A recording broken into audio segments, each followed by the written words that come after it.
Hello and welcome to Let's Talk with Bishop R.C. Blakes.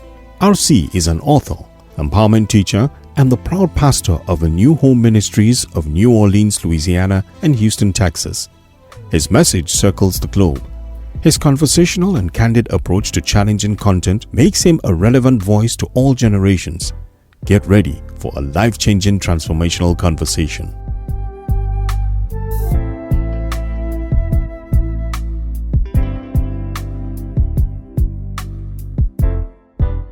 Hey, RC Blakes here. I was trying to go live and share this little thought that I had on my heart, but the internet connection just simply would not work with me. So I'm trying to record this now, and hopefully I can upload it without a problem. But I was talking about five things the wise women learn, 5 things that I've listed here sooner than later. Wise women learn this earlier in life. A lot of women learn the things that I'm getting ready to share with you later in life, but the wise ones learn it early. And the wise women always come across as odd, strange women.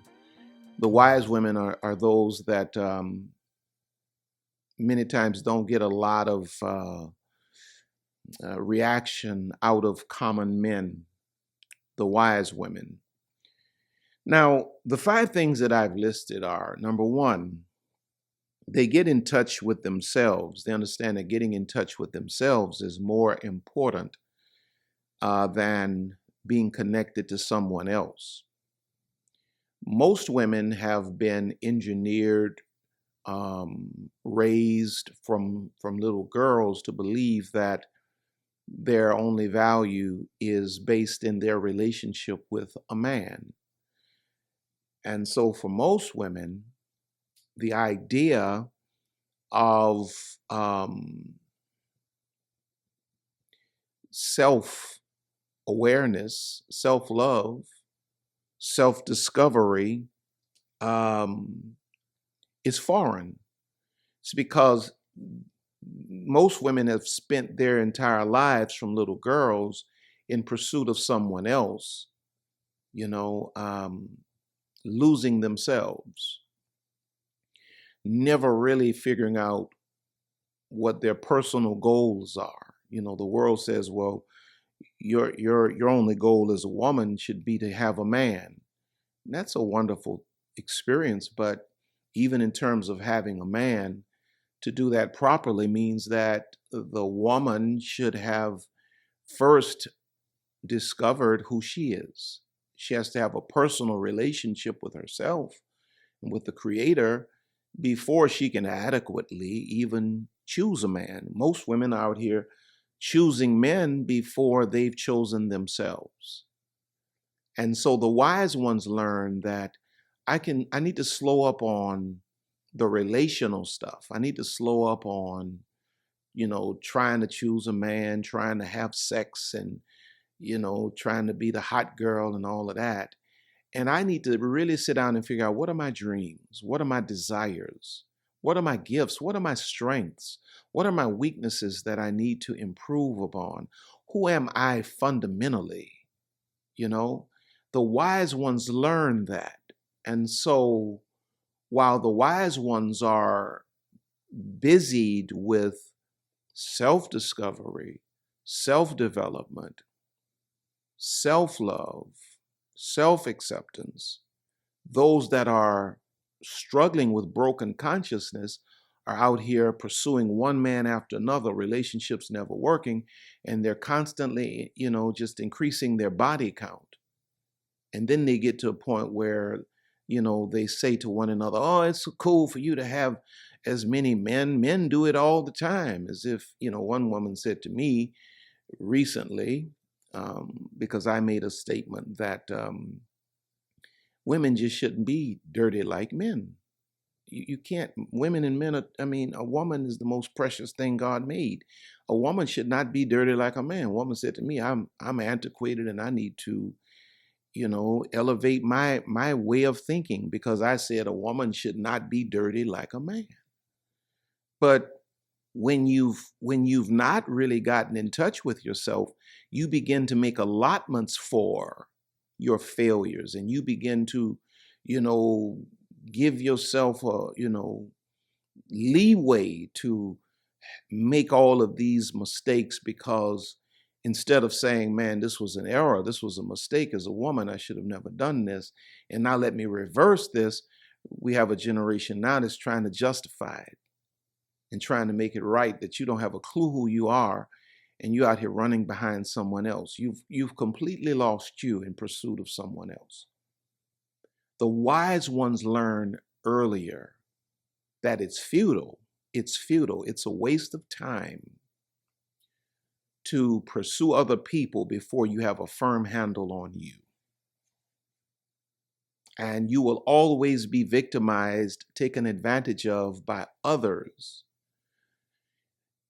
when you do not have a firm knowledge of yourself. You will always allow the wrong people into your life, into your circle, into your heart, into your head, into your bed, when you don't know who you are. When you really wake up and you figure out who you are, you're going to really kick yourself for even entertaining certain people who should have never even gotten a conversation. You've developed full-blown soul ties with these people because you never knew who you were. You're the unconscious queen. You don't realize that the throne in the room is yours and the crown over there on the table belongs to you.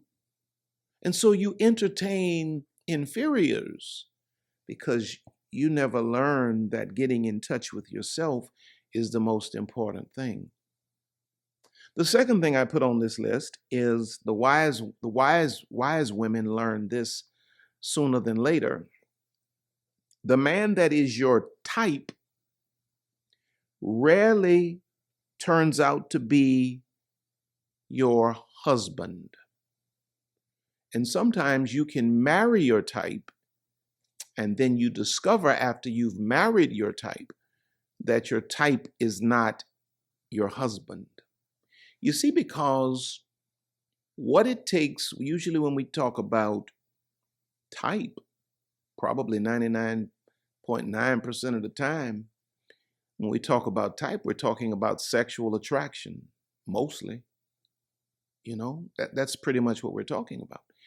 And so the wise woman understands that there's a part of her that is sexually attracted, but she also understands, she learns that the greater part of her life and the greater aspects of what's going to bring fulfillment to her in a relationship are not sexual. And so the woman with broken consciousness, she chooses her type, which is the one that moves her the most sexually, with no regard for intellectually, spiritually, emotionally. No regard for those things.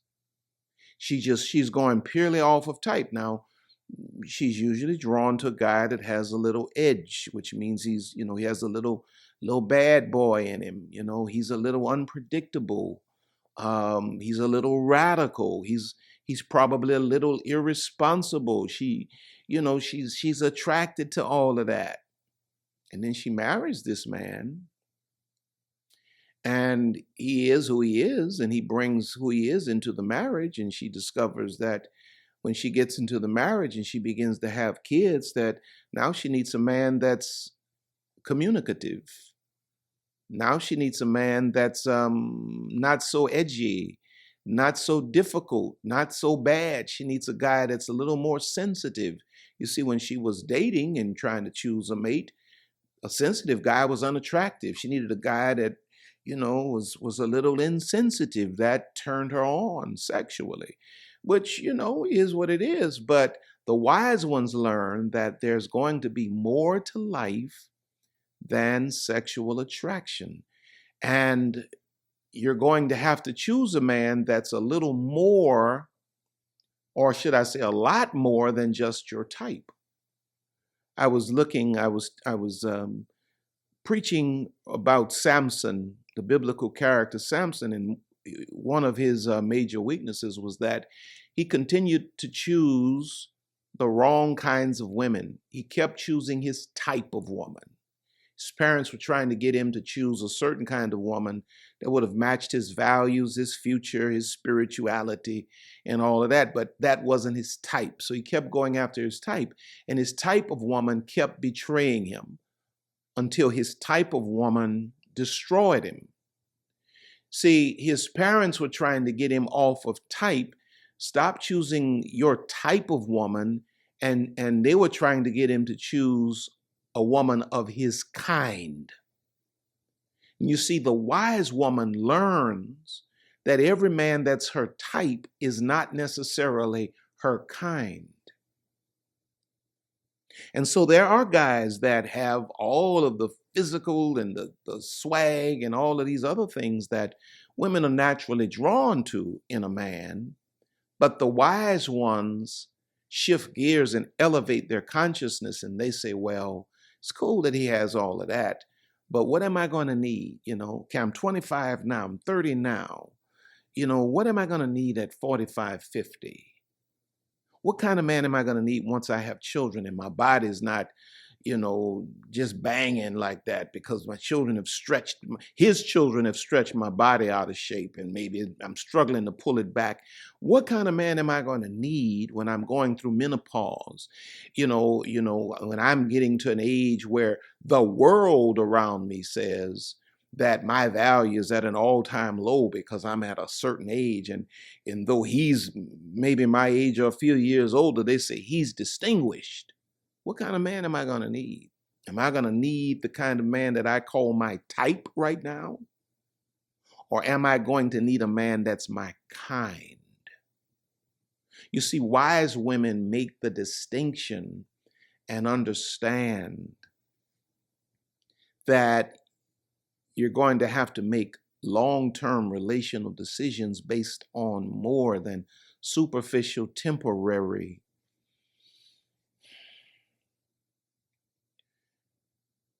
Let's see. Because when you look at number 2, the man that is your type rarely makes a husband. Husbands are chosen from the soul, the spirit even.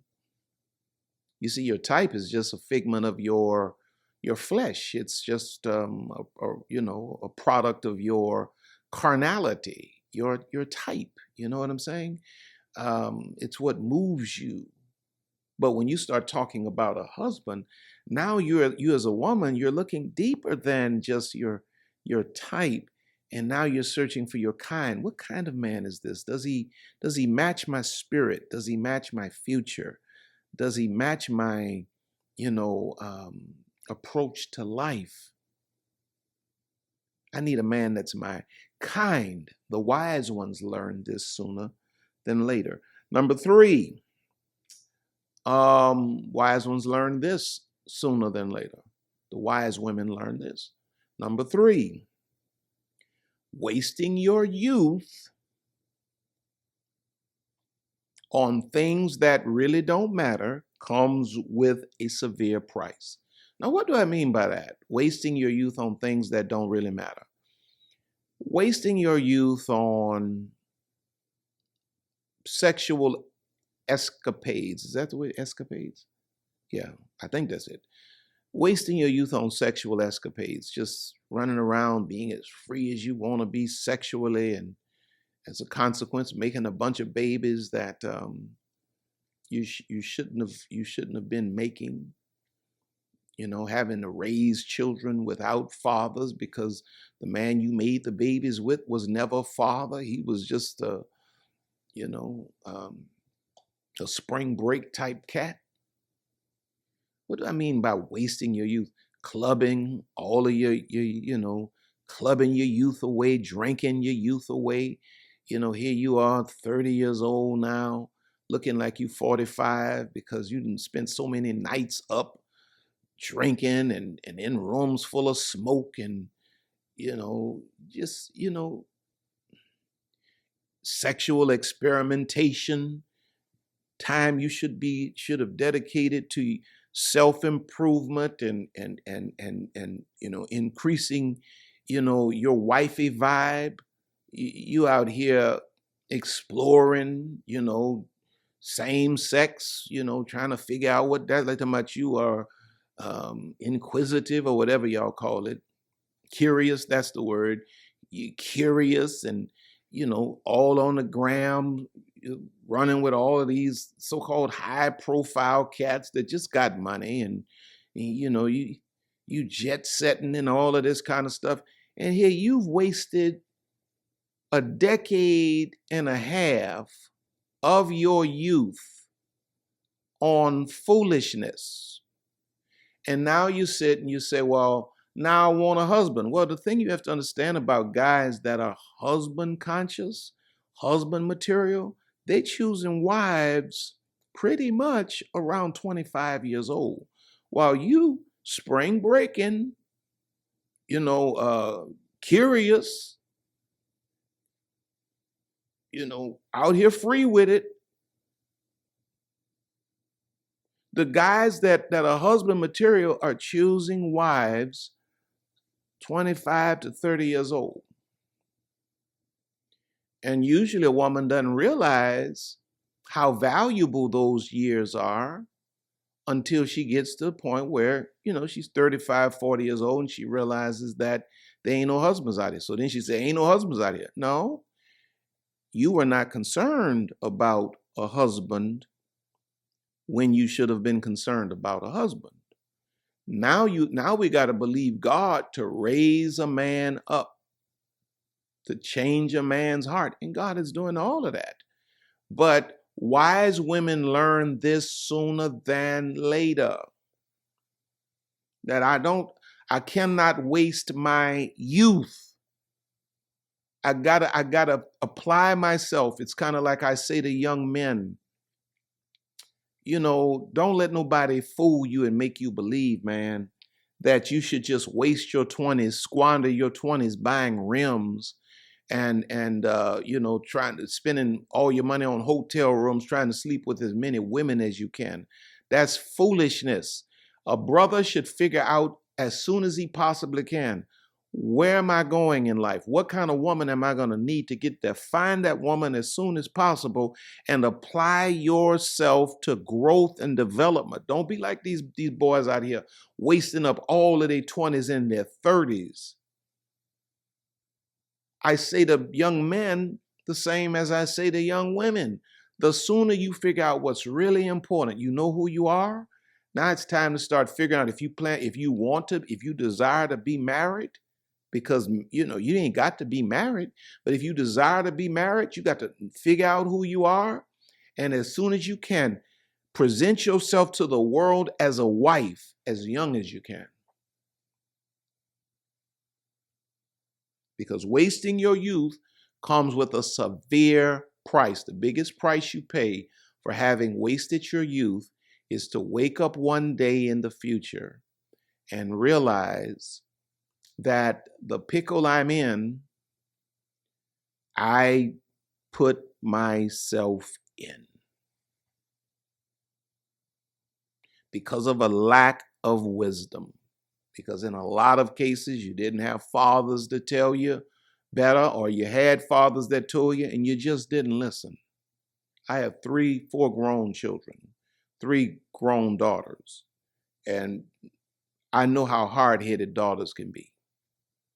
Or you had mothers who were poor examples. So you ain't had nobody to learn from. So you just kind of march to the beat of the world, and the world said, get on out here and party, have you a hot girl summer, and your hot girl summer turned to a hot girl winter, and you've been hot girling it for the last 15 years, and now you realize that the pilot is gone out. And now you got to really settle down and figure out what you're going to really do in life, because this hot girl stuff is getting old. Number 4, cute and pretty don't pay bills. The wise ones learn this sooner than later. Cute and pretty do not pay bills. And you know something else about cute and pretty? It doesn't last but a couple of weekends. Cute and pretty don't last about 14 days. You're going to have to do more than walk around here being cute, putting all that shiny stuff on your lips for the gram and everything. You know, you got to do more than that. You know, putting them waist trainers on and squeezing all your all your guts together. You know, your liver don't know the difference between the kidney. No, the kidney don't know if it's supposed to be where the liver at. The liver don't know. You just squeezed all that in. So you got everything else just out here popping. Baby, that don't last.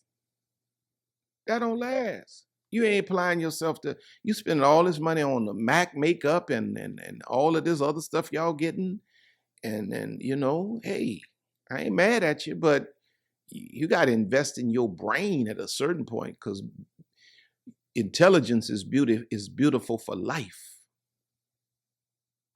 All that physical stuff y'all emphasizing, that don't last, and that don't pay no bills.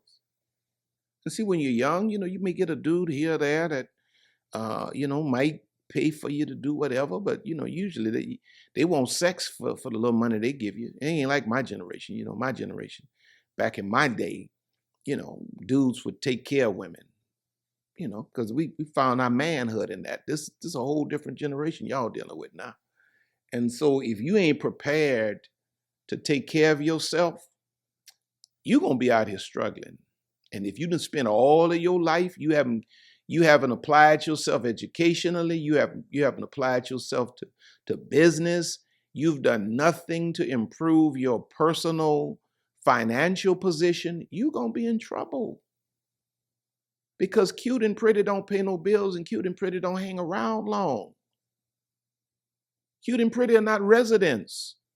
They're visitors. And they're not going to be here long. And when cute and pretty are gone, you're going to need brains and vision.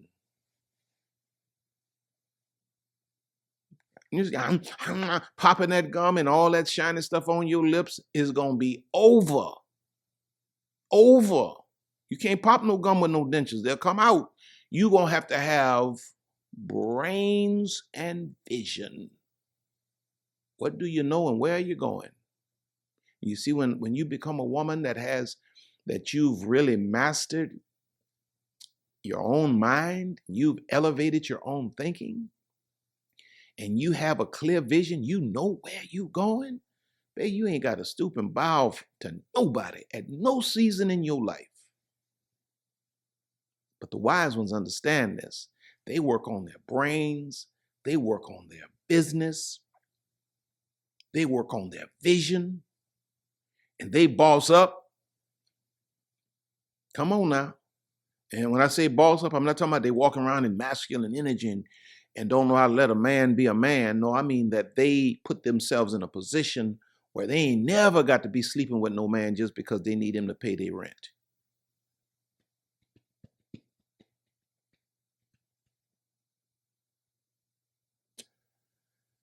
And then number 5, the wise ones learn this sooner than later. Your mama and your grandma knew what they were talking about.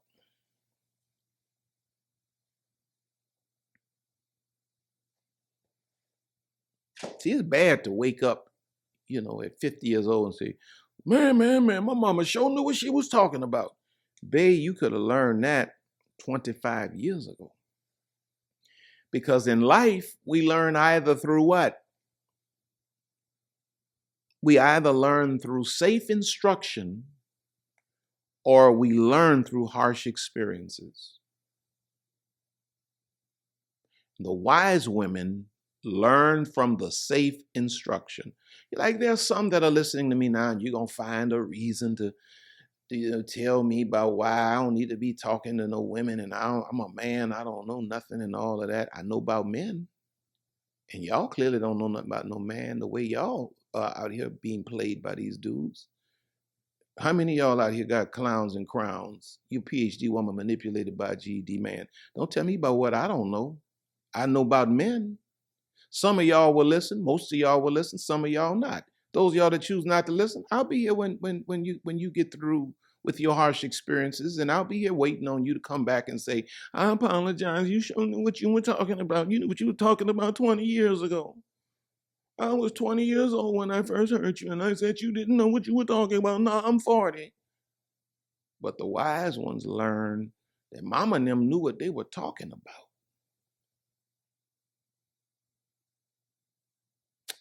And so those are my little thoughts for this afternoon. Yeah, those are my thoughts for this afternoon. I apologize for earlier the horrible connection. I apologize for that. But I hope that this resonates. I hope that you get something out of this. Don't forget, if you're, tonight, Monday night, every Monday night, 8 p.m. Central Standard Time, right here, every Monday night, on this particular Monday night, we're looking tonight at, we're talking about how queen conscious women heal, their hearts, or heal from trauma. 5 things that queen conscious women do that facilitate healing of the heart. And so I invite you to invite everybody to come in and to be a part of this tonight.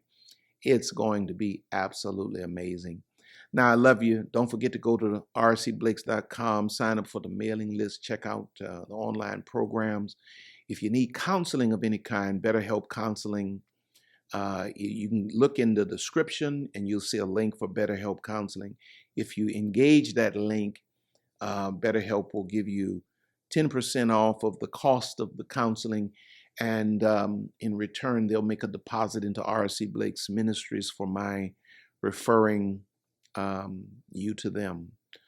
Now, of course, all of my books are at Amazon. Get ready, because my latest book is coming out this holiday season. Me, My Mind.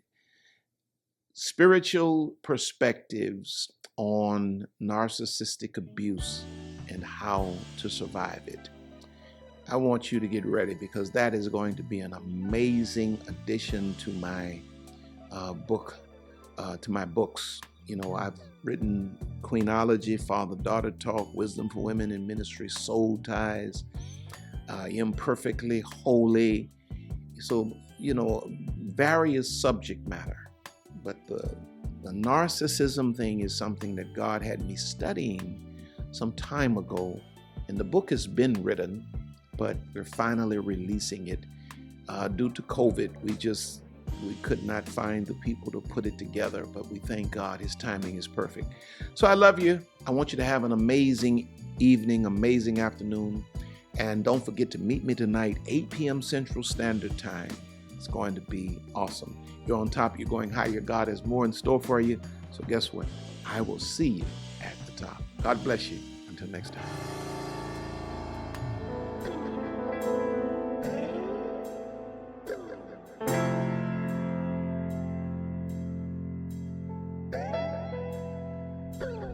We here at RC Blakes Ministries want to thank you for spending this time with us today. RC and Lisa are always honored to have you with us. Don't forget to reach out to us by visiting our website at www.rcblakes.com. While you're there, you may join our mailing list and receive a free download of The Laws of Manifesting Your Vision by RC Blakes. Also look at all of the online programs by RC. You may find all books written by RC and Lisa. Once again, all of us here at RC Blakes Ministries want to thank you from the bottom of our hearts. And as we always say, see you at the top.